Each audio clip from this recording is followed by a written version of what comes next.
She's April. And she's Molly. And we are the Book Besties.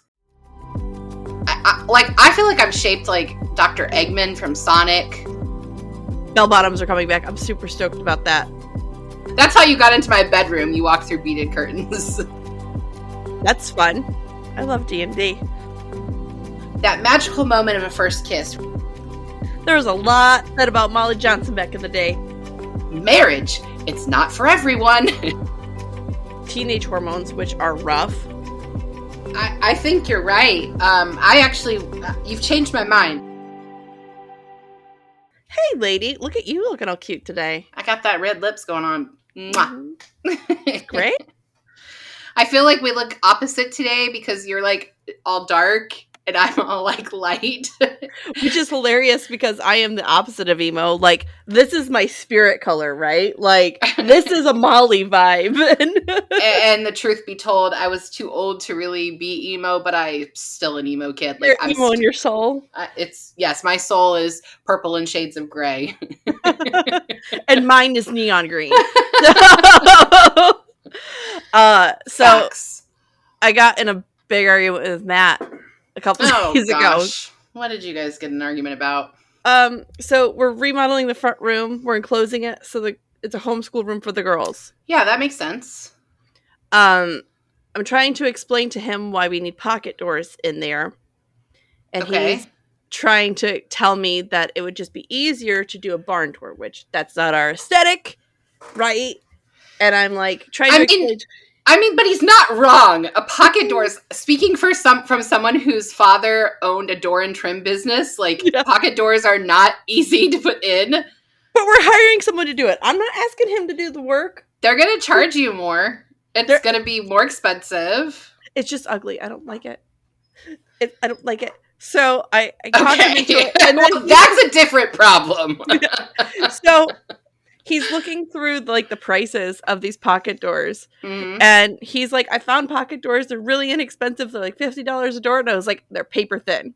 Wasn't the whole point of having this room enclosed is that it's a quiet, calm room for the kids to do homeschooling in? Oh, I was going to say, if you didn't really care about the weight, you could just hang a curtain rod and throw a curtain up there. But ooh, you remember how in the 90s they beaded curtains from the 70s made a comeback? Oh my you God. Could straight up have beaded curtains for your homeschool room.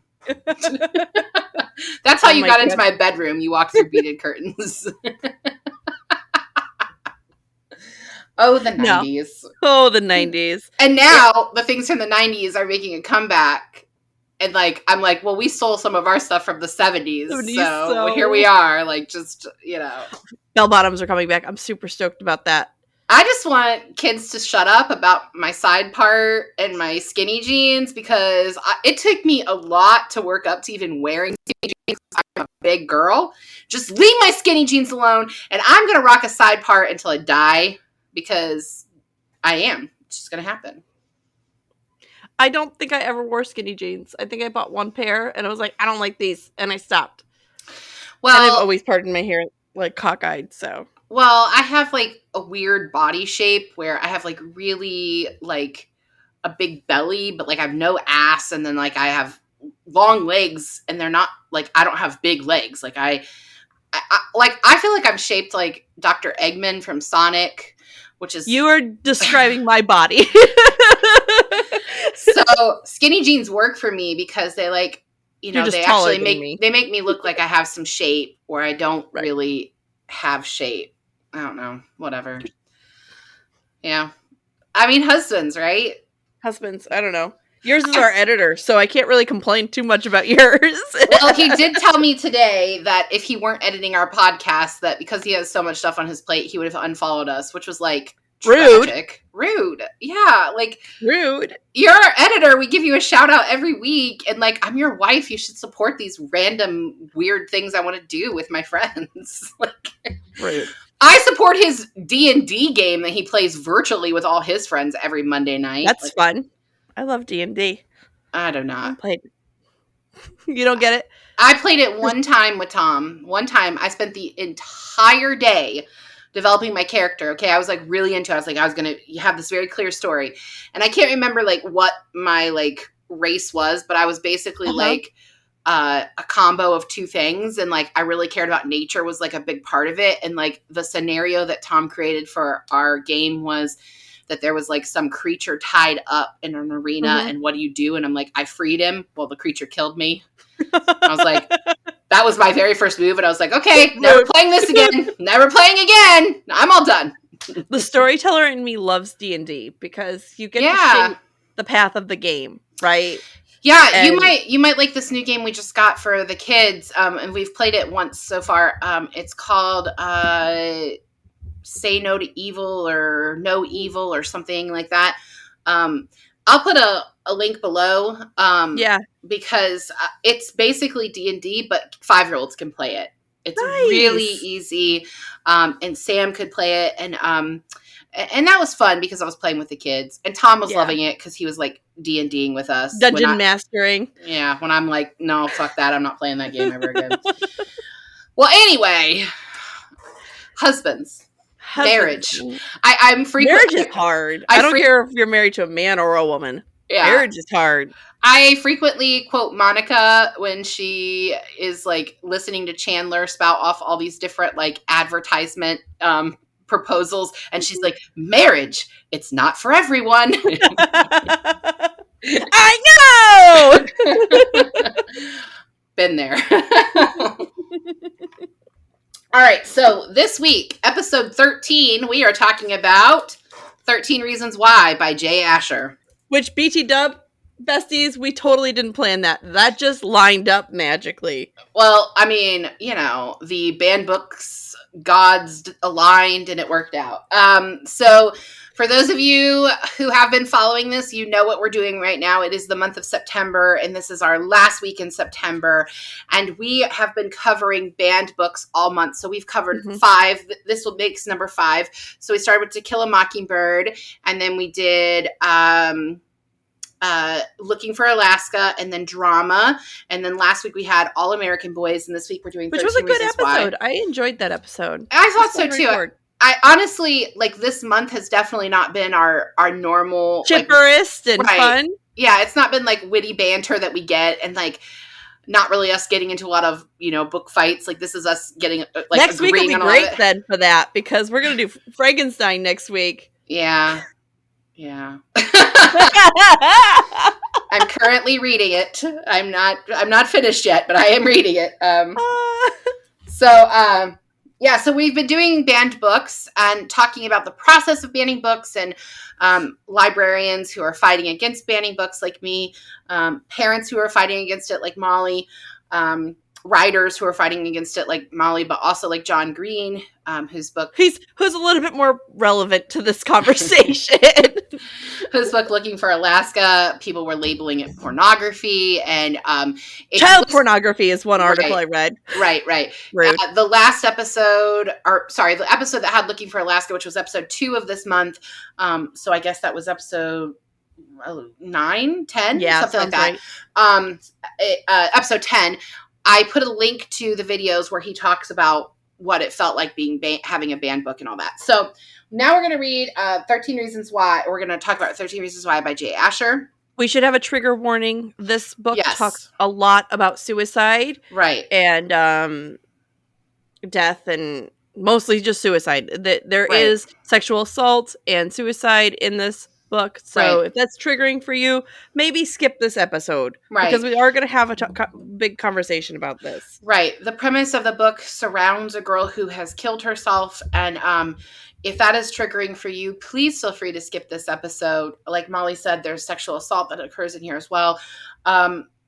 We don't want to make anyone uncomfortable. I don't think you should ban the book because of that uncomfortability, because I do think it's an important story to tell. However, if you are troubled by that, if it's going to worry you, just go ahead and skip to the next episode. Just skip this one. We're okay, babe. We're fine. We're okay. And we understand. Right.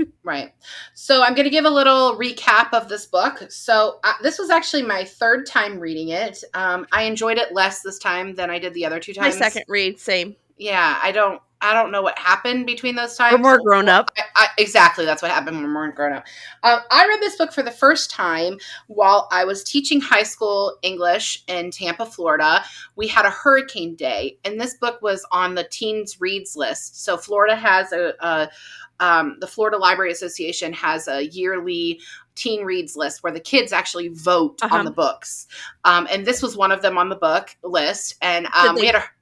Was it a book they enjoyed? Right. Yes. Okay. So they vote on the books that they enjoy, and then makes the teen reads list. And I usually like to read the books on those lists so that I can, tell my students more about them. So we had a hurricane day. So I checked the book out from the school library and took it home, and I just read it in one day, which was an interesting take on it because the book takes place in one day. Well, in one night, essentially. The second time I read it was in preparation for the series on Netflix, which we'll talk more about later. And then I read it this time as well. And I'm a lot older now. I am almost 40. And the first time I read it, I was probably 25, 26. Yeah. So you related more to the teens than you do now? I don't know if that's the case, but I was teaching the teenagers then. And so I felt like, Yeah. So anyway, what is this book about? So this girl, Hannah Baker, is a high school student, and she commits suicide. She swallows a bunch of pills and commits suicide. We do know that that's how she did it. It's mentioned twice in the book. They do not go into graphic detail about what pills she took or how long it took her to die or anything like that. Right. It's just she took some pills and killed herself. Before killing herself, during her suicide planning stage, she recorded 13 sides of cassette tapes, which I feel like this book is not aged well because of the cassette tape thing. But right. She records 13 sides of cassette tapes with one reason with one side for every reason of why she killed herself. So 13, Baker's dozen. There's a nice play on that. And there are 13 reasons why she killed herself. And the tapes are supposed to be passed from person to person, from reason 1 to reason 13.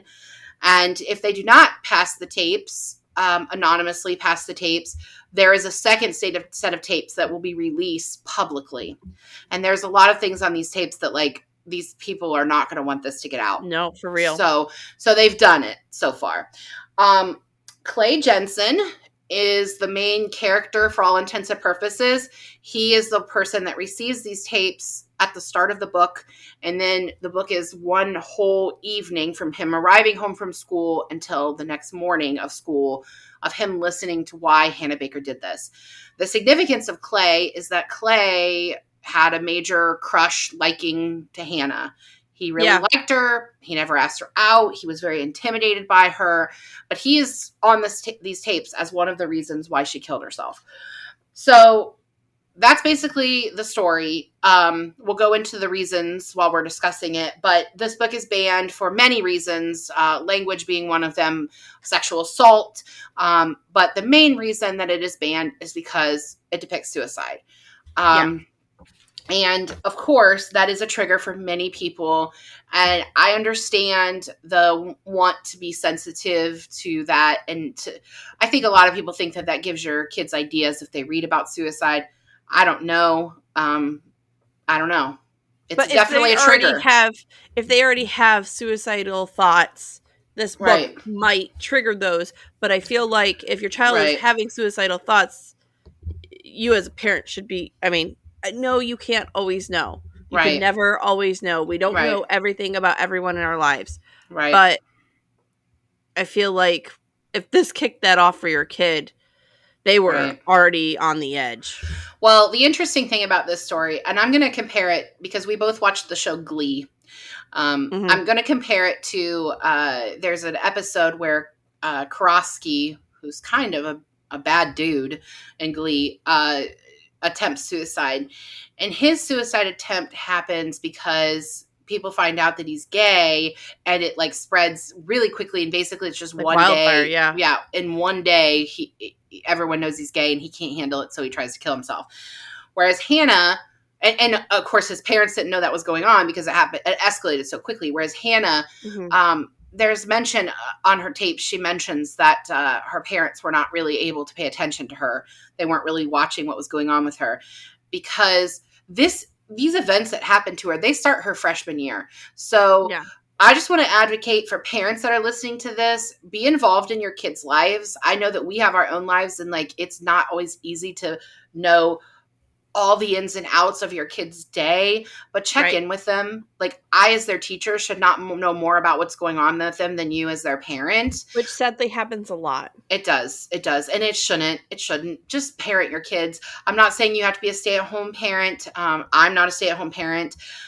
Just know what's I'm going a on with your stay-at-home kids. parent, and I don't always know what's going on. Right. Just do your best, because parenting is hard, but you don't want to have to wake up one morning and find And let's that her parents found her dead. Let's clarify, neither of us are blaming you if your child has committed Oh suicide. no, That's not what we're absolutely not. Absolutely That's not. not what we're saying here. We're just saying be present. Be present. That's what we're trying to say. Right. No, I'm definitely not blaming anyone. I think No, suicide is the loss and the final battle with your own mind. Like you are constantly battling 100%. yourself. And the negative thoughts that are associated with whatever psychological disorder you have, be it depression or anxiety. Like I have anxiety. And that's finally losing that battle. And it's this not, book is, sorry, go ahead. It's not quitting. It's not giving up. And it's not a cry for help. I hate it when someone says that was a desperate cry for help. No, that person has been crying for help for a long time. I had a dear friend from high school commit suicide about 6 years ago. The day after his wedding. Oh my gosh.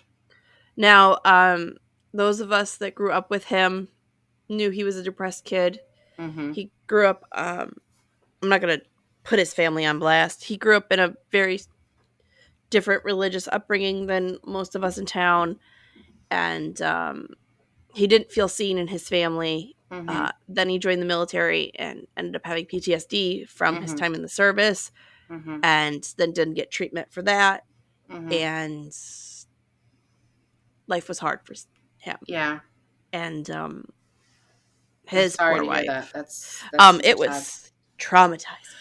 And I've said this on one of our episodes before. If we treated mental health like all health, we wouldn't feel like it wasn't okay to reach out for help, to reach out to a doctor, to take medication, to be in therapy, to take a mental health day when you are just so tired, and when your anxiety is winning.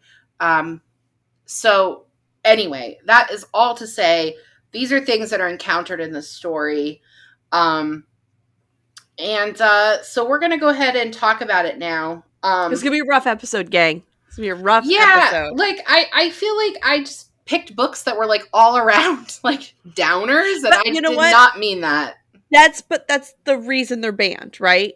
Is because these are conversation pieces for children and parents don't want to have these conversations because life is hard enough, and so they're banning these books, right? Yeah, and but these books open those conversations. If you're looking for a way to talk to your kid, these books will help with that. And right.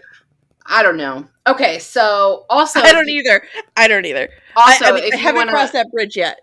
There's a good possibility I'm going to be dealing with mental health stuff that I have mental health stuff. So right. Well, and I mean, like, if you are questioning a book or challenging a book because of the language in it, like because you hear cursing or because there's like sex in it, and you're like, oh, kids shouldn't be exposed to this, and I'm like, well, what do you think they're exposed to at school? Like, of course, we don't like advocate for them having sex in school. We're not advocating for that.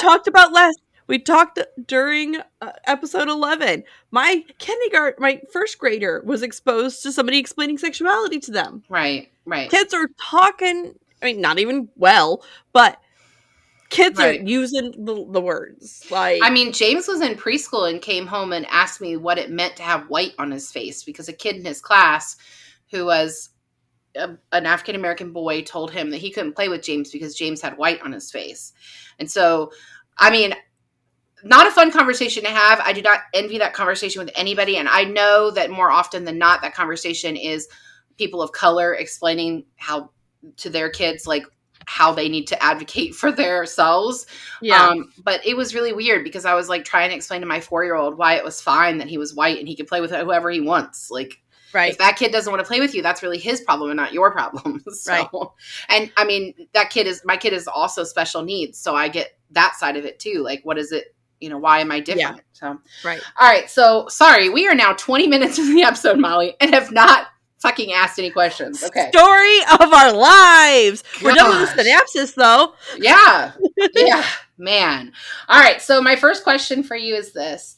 Hannah's world unravels as a spiral of events that escalates until her suicide. Do you agree with Hannah's assessment that all of these are the most important reasons why she killed herself? To Hannah, yes. Okay. I feel like we hear her explanation for everything. Mm-hmm. Obviously, Hannah was dealing with teenage hormones, which are rough, some sort of depression. Mm-hmm. Her parents are working full-time and not really paying attention to her. Mm-hmm. I couldn't see where she is coming from. I'm not saying what she did was right. I'm not saying these things were not awesome that happened to her. Mm-hmm. She definitely was struggling, but I can see how this math added up to her. Yeah. 100%. Well, and I think let's just talk about the first event that she mentions in here. So the very first thing, a kid named Justin Foley, he is her first kiss. And that magical moment of a first kiss, right? So we can, I mean, I can remember my first kiss. I don't know. Can you remember your first kiss? Yes. And you do dream about it for a while, right? You want it to be magical. And Hannah was a freshman when this happened. And I think I was a freshman my first kiss as well. So Justin Foley is her first kiss. She's had dreamed this whole situation out. And instead of it being a kiss and like then they're together, he basically started a rumor that they did much more than kissing. And she was kind of labeled as a slut. It was slut shaming. Freshman year. Yeah. Right. In her freshman year. So that's the first event. And then it spirals from there to where basically she says that label for her made the difference and made all of these other things happen. Even though it seemed insignificant to Justin, that quote unquote locker room talk. I don't know. I mean, I have a hard time with some of these things because I just feel like she's reaching a little bit. But I mean, I'm not the one that was in her in school. I get where she's coming from and I've been labeled a prude because I wouldn't kiss a boy in middle school. Like, yeah. But like, I think about some of the other people on this list. Like, for example, okay, let's see, Jessica is mad because her ex-boyfriend, Alex, put Hannah Jessica's best ass and put Jessica's ass as worst ass of the freshman class. It has nothing to do with Hannah. Yeah, and I feel like Jessica being mad about that is kind of ridiculous. I mean, and that being one of the reasons why Hannah kills herself. But we do need to know a story of how Jessica connects to Hannah because later in the books, Jessica is raped by one of the characters. It's traumatizing for Hannah because Hannah's in the closet. She's in the closet when it's happening. So I think we do need to know, like at one time they were friends and they had this falling out, but it does seem a little bit far-fetched. Well, but it feels, when life is stacking on top of you and a person you thought was your best friend attacks you, I can see how that could just become part of the structural problem in your brain. And then I think about her fifth reason was Courtney Crimson ditches her at a party and tells people that she had vibrators. A gross human being. Yeah, like we learned that later. She's what did we learn about her later? I'm forgetting. She was in the hot tub. Oh, the hot tub. Yeah, at her. Oh, and she leaves her, right? Right. Like she knows how Bryce is. Like, and like just Bryce is kind of right. Yeah. Bryce has built this reputation as being very forceful with girls and sexually aggressive. Yeah, sexually. He rapes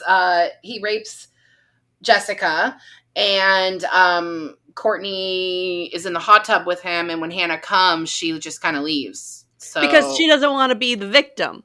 She Right. literally was bolting. She was leaving Hannah as a Right. sacrifice. Yeah, but I don't know that in that moment Hannah doesn't say no. She doesn't say that it was rape. She gave into it. I think she was at her lowest and giving up on herself. So I'm not And I feel sure. like she was resigned to the fact that this was going to happen. I think she wanted another reason. Like she needed a final nail in the coffin for, pardon the pun. She needed the final reason to be, I've given up completely on myself. I don't even care Yeah. that this guy who is a rapist, who I know raped somebody that I used to be friends with, I'm just going to let him do what he wants with me. Because I'm over it. I'm over life. I'm over this Right. being. Yeah. That was her definitely giving up. And that was actually how she lost her virginity. I mean, through this whole book, we have story after Right. story after story of how people think that she's a slut or very And she's promiscuous, still a virgin. and she's Yeah. still a virgin. She hasn't done anything. But Courtney ditches her at a party, and I'm sort of like, okay, well, that's lame. And then let's see. I But guess she does. and then Courtney. Clay. I feel like Clay's reason for being on there is kind of stupid too.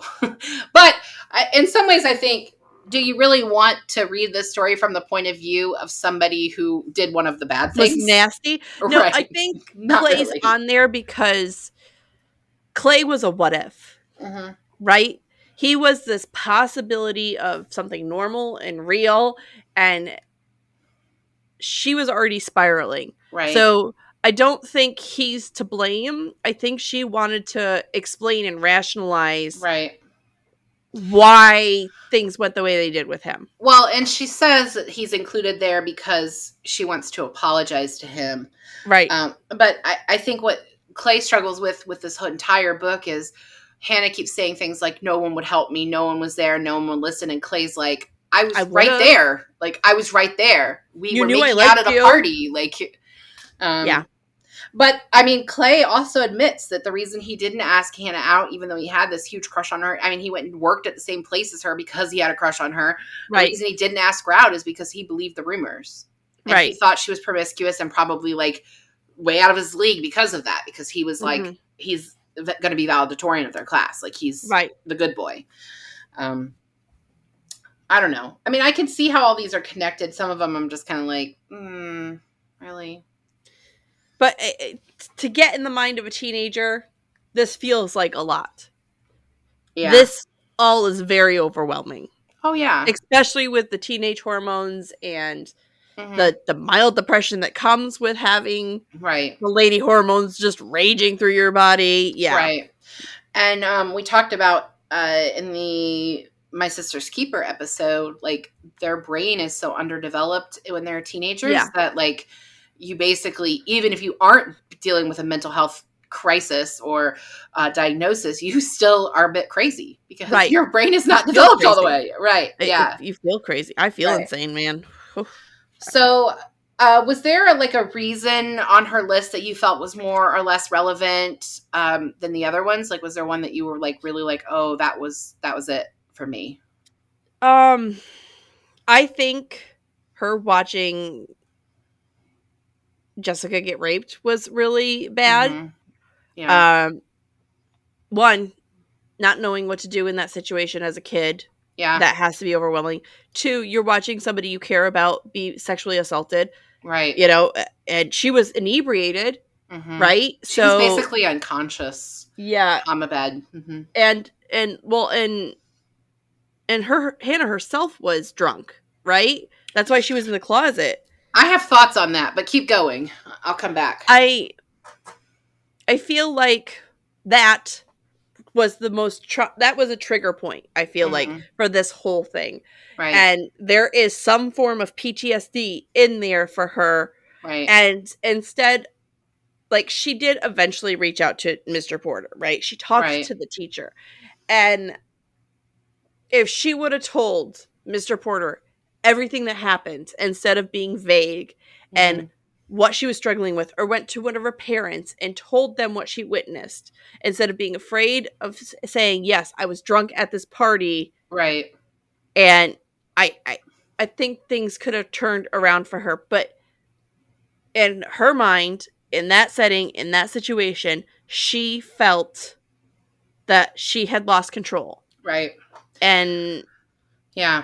that drove the car off the road for her, I think. Right. And she blames herself for what happens to Jessica, Can't blame her. because I she mean, doesn't stop it. She also blames Justin because, circling back to the beginning of the story, the person who spread the rumor about her, he actually goes in the room first with Jessica. And when Jessica doesn't respond, he kind of just leaves her there and he blocks the door. He's like trying to be the good guy, but then he lets his friend Bryce by, which was gross. knowing that Bryce is going to rape her. Bryce is also is like, I got to work tonight, so it'll be real quick, and he lets him in.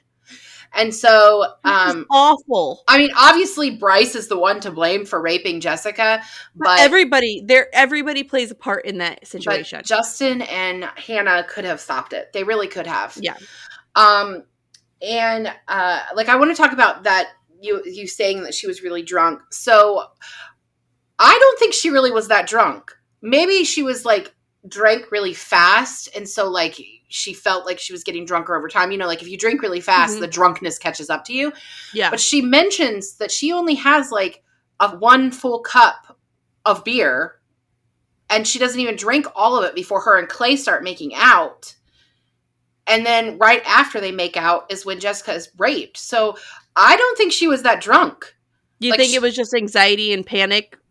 I think her in that situation. I think so. I think she was probably having an anxiety attack. She stops kissing Clay because she's like really panicking. Yeah. And so I think she's blaming it on a panic attack. Yeah. I think she's blaming it on being drunk, but I think she was literally having an anxiety attack. And like, I think probably her thought spiral in that closet was, what if he then assaults me? Right. So I have to be quiet. I am dead. I am a mouse. I can't do this because what if it happens to me? Yeah. So yeah, I don't think that she was actually that drunk. The one that sticks out to me the most, is the discussion with Mr. Porter. You brought him up. So he is their English teacher, but he's also the guidance counselor for Hannah's. What the hell, school? Like, I mean, like teachers don't have enough going on. I mean, unfortunately, that happens. A lot of people do extra jobs that are outside of their, you know, what their actual license is for. It doesn't benefit the students, but sometimes they can't find people who have the proper licensure, or the school doesn't have the money to hire more people. But it definitely, Mr. Porter was spread too thin. That's definitely happening. But she goes to him, and that's the only conversation that she records two people. She records herself and Mr. Porter. So we actually imagine the panic that man's going to hear when he finally hears that. I know. And he's the last one on the tape. So, so she goes to him and basically tells him that she feels really done with life. And he starts asking the right questions, because he starts, saying, do you know what you're saying? That sounds really serious. But like in those situations, there are several legal things that teachers have to do. We in most states, including every state that I've taught in, we are required to report. We have a legal obligation to report suspected to CPS. Yes, suspected abuse, suspected substance abuse, or if someone is suicidal, we have to report those things. And so he didn't get through all the questions that he needed to. Instead, like, what you need to know is, number one, are you thinking about killing yourself? Right there, that results in a referral. Number two, do you have a plan for how to kill yourself? That results in a 48-hour hold in a psychiatric facility. Right. If you have a plan to kill yourself, which Hannah did, she didn't share that plan with him. He didn't ask her, though. If you have a plan, he definitely should not have let her leave that room. He should not have let her leave that room. You are automatically held on a 48-hour hold. The things that she said were enough that I feel if I were in that situation, I would have referred her. He's the guidance counselor, so like my referral would have been to him. So as he is the guidance counselor, his referral now needs to be, well, you have to talk to the parents, and there has to be a referral for a mental health physician of some sort. But instead, he just tells her that she needs to move on. Right. Lovely. And I feel like... Thanks. I feel like if I were him, I would blame myself for her death.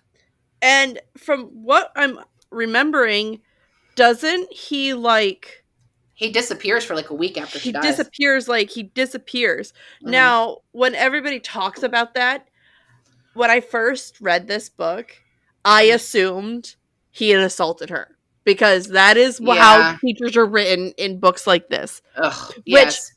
um, honestly, I think what he did and letting her Mm-hmm. leave and is worse. I'm not saying Right. assault's right. I'm Right. just saying him letting her leave and not stopping her from leaving that room is just as bad or worse than him assaulting her. Right. In some ways, some of the story wasn't really hers to tell. I mean, I don't even know that Jessica realizes she was raped, and now she's listening to tapes where she hears that she was raped. But Hannah was a witness to a crime, so that Right. part is hers to tell. And this is all evidence now. Right. All What a shit evidence. show. Right. But Mr. Porter letting her leave that room is a huge mistake. Agreed. He should have never done that. So I had a student, one of my freshmen who, and I'm not going to say what school because I've taught at a lot of schools and I don't want to put this person out there, but I had a student who tried to kill themselves at school. It was so scary and so like, I mean, honestly, I don't think I've Traumatizing. ever I don't think I've ever Traumatizing. been so panicked as a teacher before ever. It was really scary, very traumatizing. He was put on a 48-hour psychiatric hold after that happened and was properly diagnosed and medicated. I don't really know where he is today because I don't have contact with him because that's a very long time ago. But he was diagnosed as bipolar disorder. And the thing is that a lot of people don't realize, but a lot of psychiatric diagnoses, Diagnose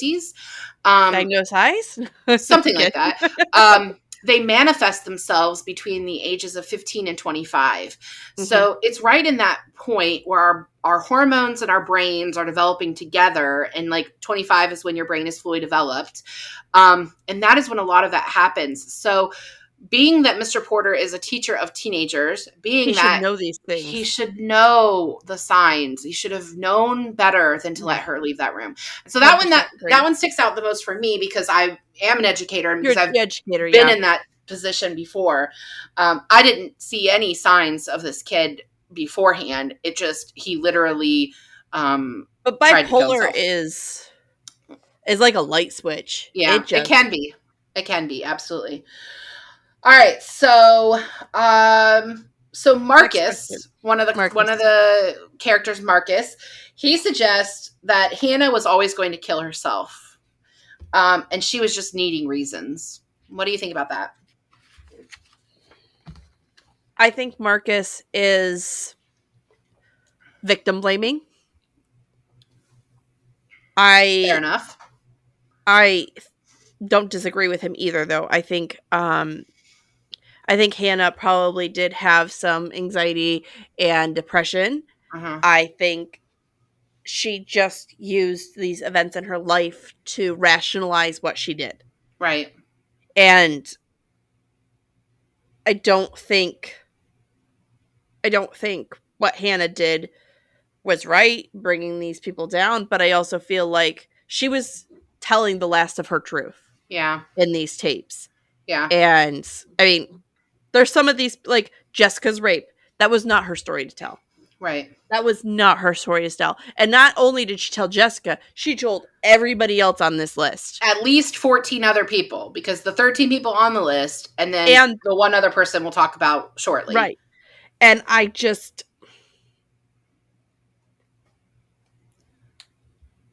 understand what he's saying, but I don't agree with it. Does that make sense? Yeah. He is victim blaming here. He is passing the buck so he does not feel guilty about his role and how he plays in it in this situation.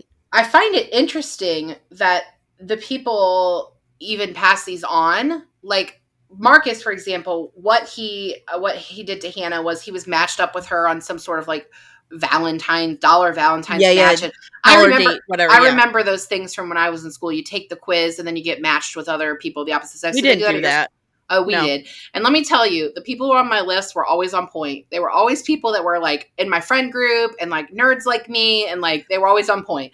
And then I ended up marrying somebody I met from Matched. So apparently I was just set up for that for life, like whatever. But she was matched with him and she thinks that they're going on a date, but he thinks they were joking about the date. So she waits for him to show up at the date. And he does come. He's like an hour late. Right. And he comes, and it's very obvious that the reason that he came was she accuses him of not wanting to miss out on the opportunity to actually hook up with her if he could. Right. They go into a booth in kind of the back of the restaurant where they are, and he tries to grope her. Like he, assaults her in the restaurant. Right. And people are seeing this and ignoring it. Right. Like, oh, well, that just is Hannah. What the fuck is going on in this town? I don't know. Who the hell are these people raising these boys? So Marcus is the 6th reason on here. We didn't say what number Clay is, but he's number 9. So he's now the 9th person to receive the 10th, really, because there's another person we're going to talk about in a minute. But I mean, Jessica gets raped. She passes the tapes on. Because I think she doesn't. Okay. So I can see Jessica's rationale. She doesn't want more people to know. No. So she'd rather these 13 people know. Yeah. Let's keep it contained. Yeah. Right.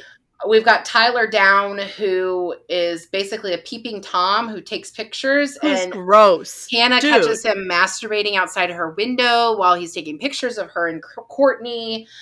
Seriously, what is going on in this town? This one doesn't seem like such a big deal sexually, but like it's just a really stupid thing to do. Zach Dempsey stole her bag that had like compliments in it. Like that's just why? Like that's just stupid. And then Ryan published a secret private poem of hers. And those are all people that come before Clay, and they have felt like they need to pass it on. So because they don't want people knowing they're dirty. Right. So let's talk about that extra set of tapes for a minute. So there is a kid named Tony in the story, and Clay actually steals his headphones and Walkman, which Tony doesn't complain about because he knows that he knows what Clay is doing. So Tony actually, he has an old car with a tape deck in it, and so Hannah went to his house while she was in process of contemplating the suicide. And let's just say she planned this out for a long time. She filmed these tapes. It's obvious that they weren't filmed in one day. Like she filmed them over a period of time. Rome was not built in a day. Yeah. Right. So she went to Tony's house to ask him if he had a tape recorder that she could use, so she could borrow, and she trades her bike for it. And so Tony has some guilt because one of the first things they talk about, and this we talked about, was looking for Alaska, people giving things away. So she was giving things away because she'd already resolved to kill herself at that point. But Tony is the person that has received the extra set of tapes. What do you think about that responsibility that he has now? I don't know why Tony goes along with it. Yeah. I could see. I mean, he feels guilty. He feels guilty that he didn't stop her himself. Right, but I feel like they're not really that close of friends. They're not. And it's not like she has some big secret on him. Right. It's like, I feel like and we don't know him very well. Right. But I feel like, obviously, he's a loyal person. Mm-hmm. And Hannah trusted him in this situation. Yeah. So I feel like he's like, all right, she trusted me in death. I need to do this one last thing for her. Yeah. I need to be there for Hannah when I wasn't before. It is pretty bold, though. I mean, I think about... But, like, who the fuck is he going to give these extra tapes to? I know, to release it publicly, right. Well, I mean, that would be a good place to start, is the police, because we do have a rape in the story. But like, why doesn't he just do that? Like, I don't know. Yeah. But I think it's really interesting. Teenagers never make sense, though. Like, no, their brains do not process things right. It's like how I felt about watching Pretty Little Liars. The whole time I was going, why the fuck aren't you going to the police? Like, why are you letting this person harass you and, like, practically murder you? Because everybody thinks they're going to get in trouble. That's so stupid. That's stupid. But that's our grown-up domes being like, we're good. So Bryce is not the final person to get these tapes. Mr. Porter Right. is, which again, going back to Mr. Porter, he has an obligation to report these things. So once he Agreed. receives these tapes, like it's all for nothing. Like it's not going to be private anymore. He's got to report it. But Bryce is number 12. Do you think he'll pass them on knowing that he's accused of rape on this tapes? Yes, because he does not think he did anything wrong.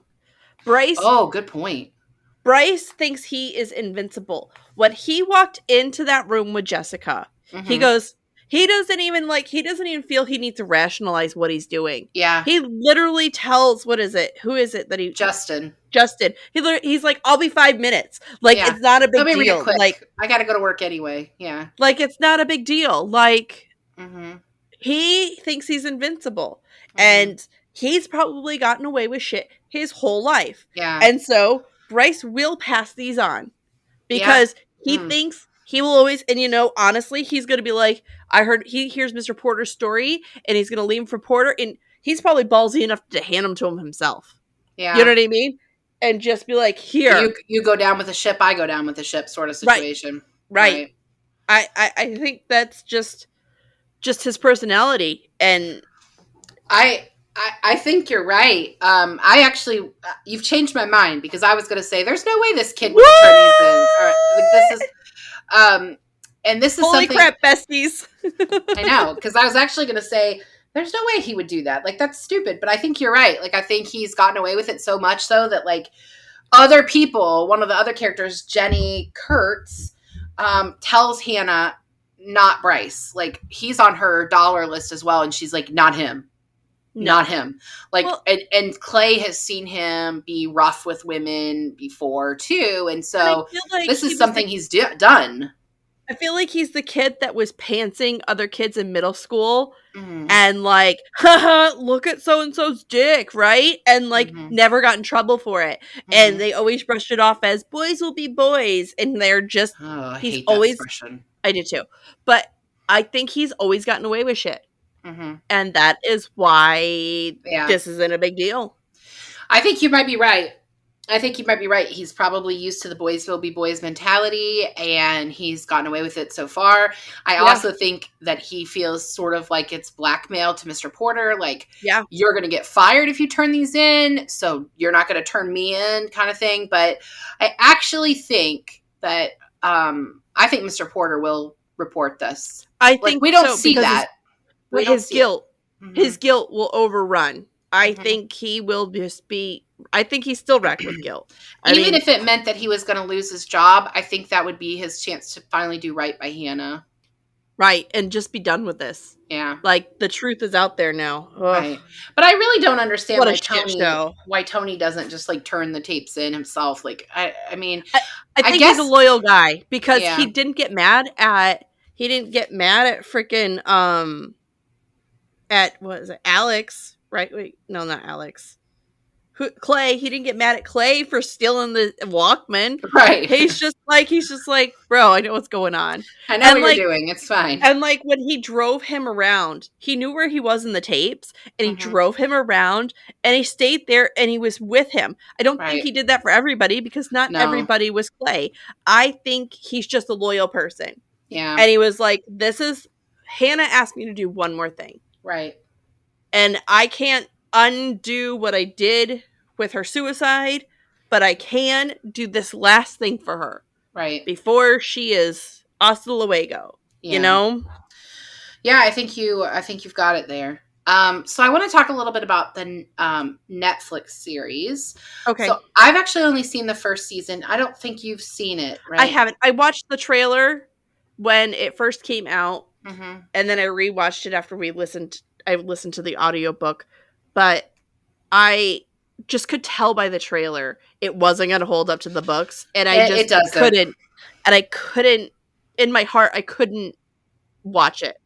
Yeah, it doesn't hold up to the books. I watched it before I reread the book the second time.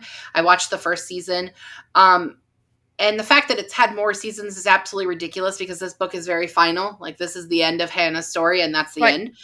But There's when no I more secrets to have. right, but when I was watching the series, I was like, I don't remember a lot of this, and so I reread the book, and then I was like, oh, it's because none of that happened. So they actually stretch it out. So the other kids know that Clay, the kids that come before Clay, know that he's listening to the tapes. Like they know that he's. Yeah. And I think they actually push Clay further down the list, so he's like 12 or something. Um, and That's weird. and the last one is not Mr. Porter; it's actually Bryce. Mr. Porter comes after Clay, so Clay must be 11. Porter is 12, and then Bryce is 13. And I don't know why they messed with that, other than to say, well, they figured Bryce. Like I was thinking Bryce wouldn't have turned this in, but to the next person, but the kids are really mad that Clay is still listening, that he's taking his time with it. Like they just kind of want it to be done. The kid, Alex, is it Alex or Tyler? I think it's Tyler actually at the end of the first season, like tries to kill himself. I mean, he's a peeping Tom. He's gross. And right. And other people know about that now. Jessica's not doing well because people know that she was raped.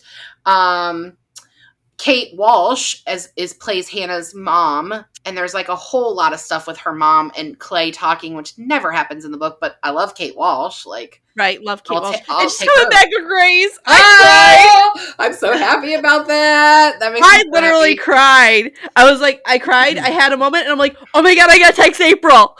Yeah. I hope it doesn't take away from her duties on the Umbrella Academy because she's brilliant on that show. I'm not caught up on that show. Oh, you need to. She's brilliant on it. But like, there's a lot of conversations with Hannah and Clay that happen that don't happen in the book. It's very, I don't know. The scene where you think they just saw a moneymaker and they're like, we're just going to take the idea of this book and like run with it. Well, I mean, it's what happens with a lot of adaptations. They buy the rights to the story, and if the author isn't attached to actually help with the screenplay, then it changes a lot because, like, essentially, even though that author has written the piece and like the original piece, they now own the idea of that piece and the title of that piece. They can do whatever they want to it. And so you get adaptations that are really not at all like the story. I will never do that. I mean, unless it's lots of monies. Lots and lots of monies. I mean, it has to be lots of money. I mean, but that one of those links in the video, one of those videos for John Green, like that's one of the things he talks about. Like it was double his yearly salary. Right. So, I mean, it's hard to say no to that. Deborah Harkness kept switching who had didn't switch, but she waited and held out so she could have creative control. I like that. Not every author could do that, but I think that's really cool that she did.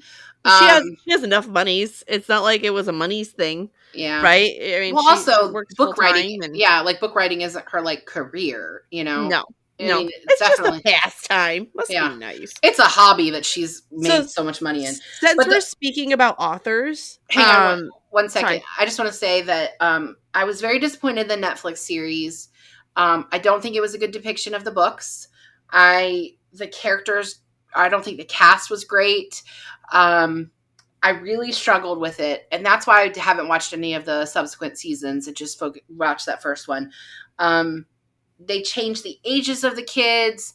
The student who dies in the car accident that Jenny Klutz knocks over or hurts. That wasn't a woman. It was a woman, right? Because it's a male student who dies in a car accident with an elderly man after Jenny knocks over the sign. Like that story is completely changed, and it's Courtney Crimson that knocks over the sign, I think, and the student who dies, it was like a whole year before. They like changed the timeline a lot, and it's like really messy, and I was just not pleased with it. Also, one of the things that really bothered me, the reason that the way that Hannah commits suicide in the book is that she takes pills. In the Netflix series, they show the young lady who plays Hannah Baker in a bathtub slit her wrists. It's very violent looking. It's very gory. It is like I was so uncomfortable. I was so uncomfortable. And they put a trigger They had to warning. have the drama. They put a trigger warning, But of I course, just, but ugh, it was not I hate necessary. people. It was Sorry. gratuitous No. violence, and it was not necessary. So, what were you going to say about authors? Okay, sorry. So since we were talking about authors, I want to talk about the author of this book, Jay Yeah. Asher. Uh-huh. I feel like he understands the female voice a lot more than other men that write. Like, Yeah. Hannah using nail polish to write the numbers on the cassette tapes. Yeah. That is such a teenage girl thing to do. 100%. How many times have you painted things with nail polish as a teenage girl? Like, my entire bed was painted with nail polish. Exactly. Not an exaggeration. Exactly. It stinks. It makes your brain hurt. But we sit there with the bottle open and we paint everything with it. We do. It is just. I used to find rocks and paint them with nail polish. But that's beside the point. But I think this covers what it's like to be a teenager. I mean, obviously not every teenager's life is like this, but I think he nails the female voice really well, which we don't get a lot from male authors, right? They over-sexualize women, or they it's just... And we talked about that with, like, Looking for Alaska. Sometimes they make her the ideal, like, the girl that guys want her to be instead of a real girl. I also think he does a very good job of blending Hannah's voice with Clay's voice, because Clay is listening to Hannah's voice, and then we also get his internal monologue throughout this too. Right. And I feel like that is a really tricky balance, and he does a great job with that. So I agree. I want to say, parents, instead of like getting up in arms about this book, read it with your kids. Yeah. I think it is a great way to have a conversation about mental health. It's a great way to talk about sexual assault and life in general as a teen, because it is hard on their domes. And it's a great way to even start with, like, peer pressure and rumors. Like, you just can't believe everything you hear about everybody in high school. No. And we tend to. I mean, there were rumors about me going around, and I was just like, well, that's not even remotely close to true. Like, I don't understand that at all, you know? Same. I mean, there was a lot said about Molly Johnson back in the day. I just think that teenagers, they deal with so much insecurity that they take it out on everyone else. And if I convince other people to look this way, then they're not looking at me. And, like, that's what I really want. I need people to not be looking at me, you know? Right. And I get that we're all self-conscious, but don't take others down. Like, no. Don't take others down. Like, no, don't do it. It's just, but our self-destruction sometimes comes in different forms. Right. Like, we talk about that in therapy, right? Self-destruction can look like self-harm, alcohol, drug abuse, being verbally abusive to others. Obviously, being overly sexual. Yes, like there is, and this is a really great way of showing that there is different ways of that form of destruction. She's just highlighting everybody's bullshit. Which, by the way, what town is this? I don't know. Who are these parents? But this is, like, definitely a really, really small town. Like, they don't have any big box stores, which, like, the town where I live doesn't have any big box stores either. It's very mom and pop, like... right, because her parents own a shoe store? They own a shoe store. Right. Like, I don't even know that there are privately owned shoe stores anymore. I can't think of one. But I don't know. Like, who are raising these boys? That they think it's okay to peep and tom, like, to assault, and, like... Yeah. But, like you said, people get away with it because of boys will be boys. And that's... No. Boys will be human and stop fucking up and using their penises as excuses to do so. Right. Right. Because, you know, we don't... I don't know. Anyway, I don't want to go on a tirade.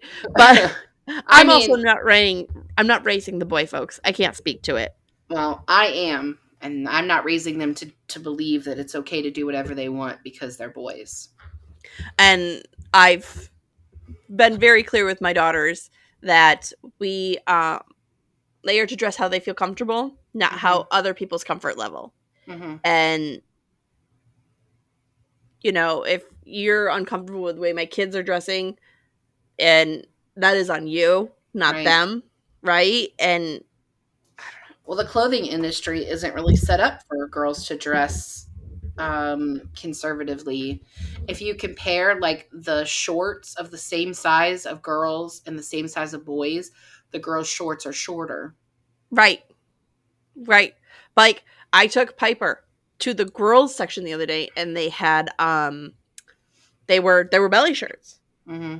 She ain't comfortable, like she's not comfortable with that. Mm-hmm. And if your daughter is comfortable showing her midriff, I am happy for her. I am glad they have, but not a single t-shirt in Mm-hmm. Piper's size range that is the 12 to 16 Mm-hmm. is in a belly shirt. Right. Like, get your shit together, Target. Yeah, it's a problem. So I don't really have anything else to say about this episode. I don't. We're actually book. on the hour marker. I know. Look at which us is go. wild. So next week we start spooky season, gang. We're doing Frankenstein next week. Mary Shelley. Mary Shelley. We're gonna talk about horror. Is this one of the first gay icon novels? What? Something for me to look forward to, because I'm just like, that's not what I see when I read this book. But okay. Same. But I had a whole conversation and created when I was in my bachelor's program about this. And my whole conversation during my bachelor's program with Dr. Priya Lipinski, call me Priya, like I swear that's what she told us. She told us that this book is erotic and it's very sexual in nature. And I was like, what the fuck? I don't understand. I had a creative writing teacher who said that Mary Shelley is using Victor Frankenstein and the monster as him suppressing his sexuality. Well, Mary Shelley is a woman. Right. She's married to Percy Shelley. Right. And we'll get into this. Anyways, we'll get into this when we read the book. But preview of things to come. Right.